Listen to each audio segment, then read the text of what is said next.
A few years ago, Khabib Nurmagomedov had it all. He worked his ass off to get to the top of the business. He was used as a bargaining chip between the UFC and Conor McGregor. He was denied a title shot multiple times. He was considered not to be legit. He was considered not to be worthy of a title shot for a long time. But at the end of the day, Khabib proved them all wrong. He proved that he was untouchable. In this game, you bleed, you suffer, you're brought down to rock bottom at least once in your career, no matter how good you are. But in this world, miracles do still exist. And you have outliers like Khabib Nurmagomedov. He tore through the entire division, had to work harder than anybody else to get to the top. Got to the top without a bit of a scratch. Beat Conor McGregor. He forced the UFC to forge a throne for him made out of gold. And when he got there, he basically said, I don't want it. Khabib decided to retire, leave tens of millions of dollars on the table, leave the whole world of MMA where he was the king of, and just abandon it all. This is the crazy story of Khabib Nurmagomedov. Like I said, the only distortions of people that have not suffered or bled a whole lot in the world of combat sports, it's only two people, Floyd Money Mayweather and Khabib Nurmagomedov. Floyd Mayweather is already one of the certified GOATs of boxing. That's no doubt. However, Khabib, due to the fact that he left so much money and so many fights on the table, is still disputed. People don't know how to feel about him in MMA history. Khabib grew up fighting bears and made his way to the UFC undefeated. Not completely uncharted territory, as you can see in my video right there that I did last week. But I will say, once you get into the UFC and ducking your way to the top without a single loss, that's pretty much unheard of. Staying under the radar, Khabib picked up his first couple of victories in the UFC by dragging his opponents to distance and crunching and mauling them in the ground, but crunching them and slamming him in the ground in the process. And ever evolving his style, he would beat Rafael dos Anjos, his first top 5 opponent, without losing even in a single round, proving that he was legit and people should pay attention to him. Despite that, they didn't. Whether you did or not, I will say, you noticed. A little amateur. I think that he needs a little work. Khabib Nurmagomedov, before you were here, he's already in the press room somewhere telling everybody that'll listen, hey, he's undefeated, he deserves to be next. Is he what you think should be next? Hey, if they want him next, give him a shot. I'm ready. However, it wouldn't be till 2 years later, because he had a series of knee injuries, that Khabib will finally be back in action. You're fat, you're slow, you have no rhythm. I can't wait to shut your face with my hand. I'm gonna knock you out. Unfortunately, Tony Ferguson had to pull out facing issues of his own, leaving Pennsylvanian Daryl the Saint Horcher with the opportunity of a lifetime to beat Khabib Nurmagomedov. See, give me fight versus Tony. 16 April, I'm here. Where's Tony? Tony is pull out? Please, shut up. I have fight Daryl Horcher. I have to focus this guy. I don't think you can stand with me. There's nobody on the planet who can stand with me. All I do is touch you. Whether we're on the ground or we're standing up, that's all it takes. Obviously, there was better matchups that we could have on 9 days' notice than Khabib himself, but he's just a man. They're all the same. Horcher was obviously the underdog, and as the fight unraveled, it became more apparent on why. And people should have noticed Khabib at this point. He would show an amicable side of MMA and have great sportsmanship and only give him credit. So Khabib had now beaten a top 5 opponent and an opponent after that. So he was getting close to a title shot. In fact, a lot of people thought that Khabib was going to be the one getting the title shot, but he just didn't have the name value. And if you don't have the name value in the UFC and the UFC doesn't value you enough, well, somebody's going to walk right past you. And that is Eddie Alvarez. Khabib was handed Michael Johnson. Or Michael Johnson, props to him, he was not ducking anybody because he straight up called out Khabib, a guy that the fighters knew he was awesome at and the UFC was underrating him. He did not care. He called Khabib out and Khabib showed why you should not call him out. He even called him one-dimensional. Khabib's focus on the lightweight title and one man specifically. I want to fight with your chicken because this is #1 easy fight in lightweight division. I think I deserve this, but this is up to main event.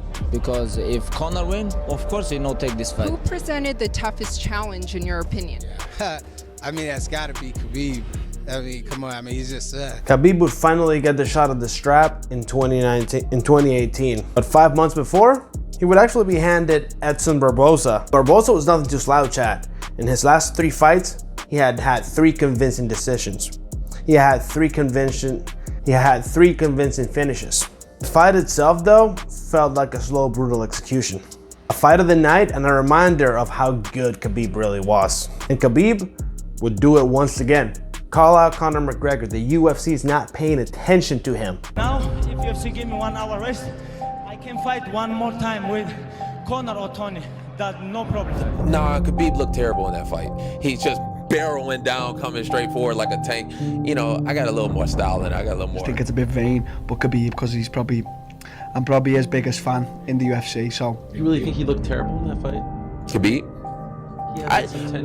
The man looked the same that he did a couple years ago.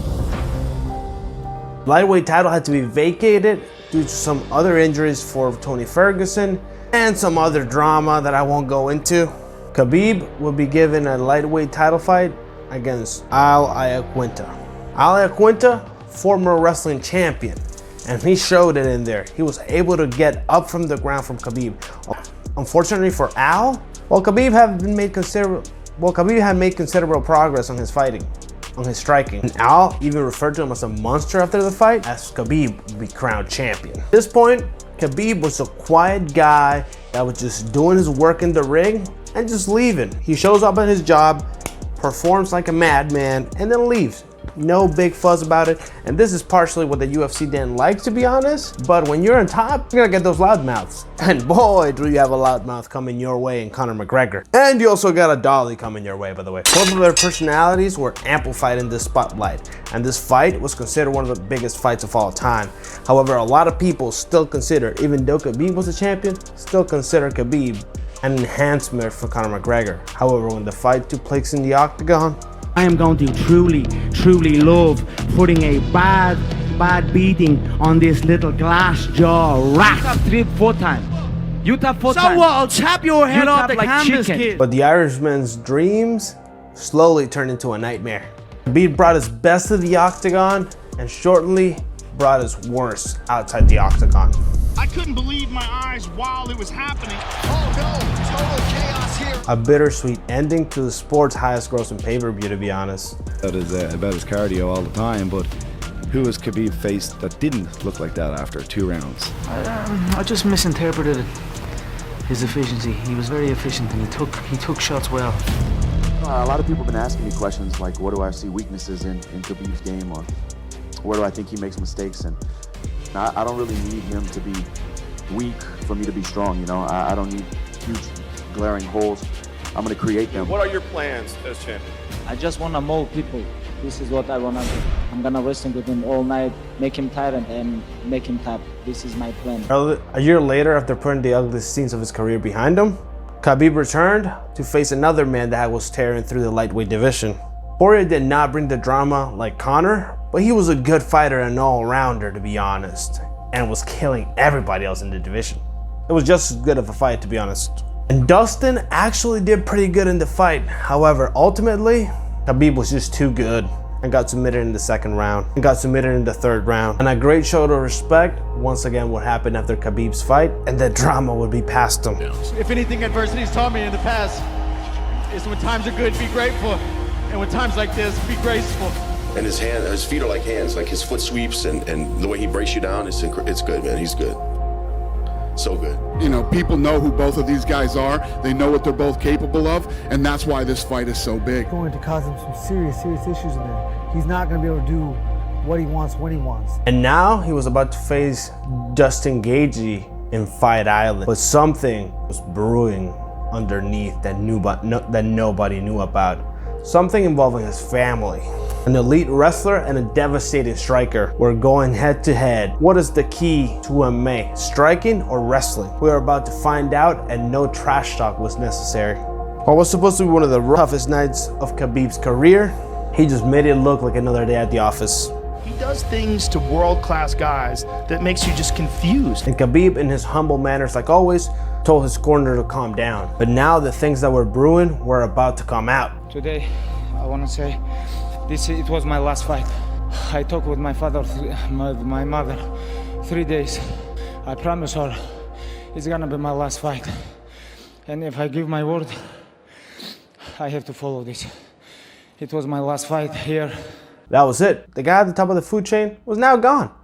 Now he had proof that he was legit.